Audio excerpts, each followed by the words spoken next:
Hey guys, thanks so much for tuning in to today's video on our Frontier. We got a lot of work done on this thing today, and pretty happy with the way a lot of parts fit. We got the oil pan installed into the motor. Like I said this is like a Chevy hot rod style pan. We just welded in some 10AN female O-ring boss fittings onto the pan.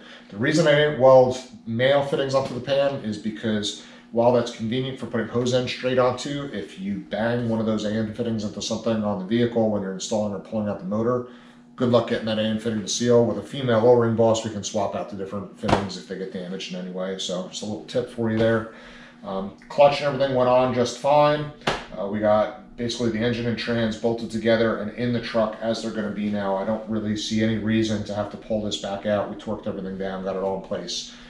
We hung a water pump on it, and we've actually got some Cook's high mount forward-facing turbo manifolds. They're like a universal, I think they're for Fox Body Mustangs, and maybe Datsuns or something for doing turbo setups.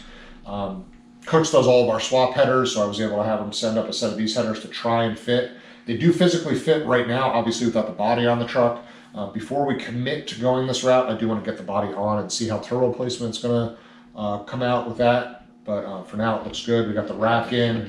We've got our mock shocks in, which are just basically threaded rod with rod ends on them to keep the thing at ride height. The way it's sitting right now is about where I think ride height's going to be. But again, until the body is on the truck, I don't know for sure. We did take measurements for drive shafts, so I can get some drive shafts ordered. The front shaft's going to be steel. The rear's going to be aluminum. I would like both to be aluminum, but the way the Trailblazer SS transfer case is set up, the front drive shaft is a CV joint, and they don't make that for an aluminum tube.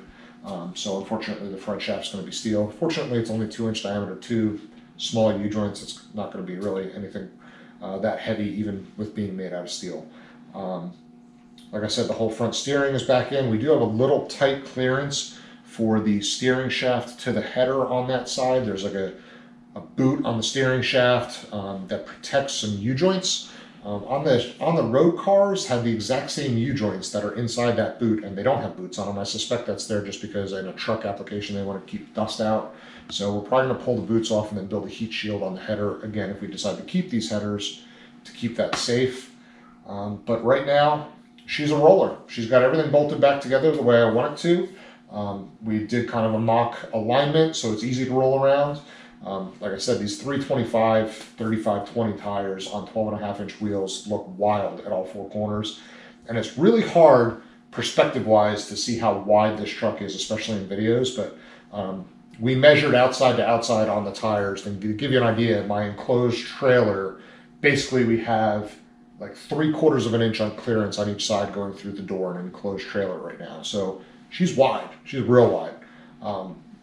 But again, looks good. We're happy with the way everything's coming out. Thanks so much for tuning into this video. We're going to get more content coming at you on this truck soon. I think the next step's going to be getting the body back on so we can start planning the turbo layout and all that plumbing.